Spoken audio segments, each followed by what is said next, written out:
Меня зовут Александр Хавренко. Здравствуйте. 22 августа полиция Латвии задержала не менее 6 протестующих у памятника освободителям Риги.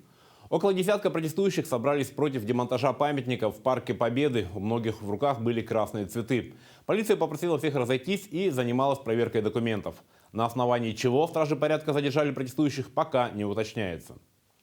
На территории памятника собралось около 50 человек. Большинство посетителей просто стояли, не вступая в дискуссии. Ранее в этот же день Рижская дума не разрешила провести акцию протеста против сноса памятника. Ее организатором выступал Русский союз Латвии.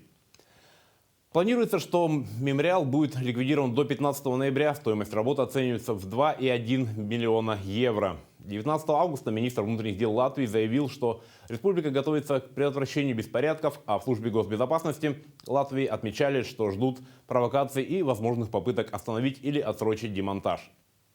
3 августа мэр Риги заявил, что памятник освободителям будет разобран и утилизирован. По его словам, ни один из элементов монумента не представляет художественной и исторической ценности.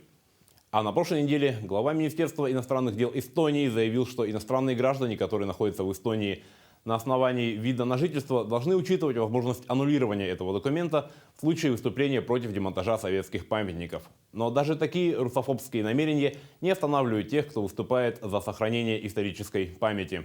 Всего доброго.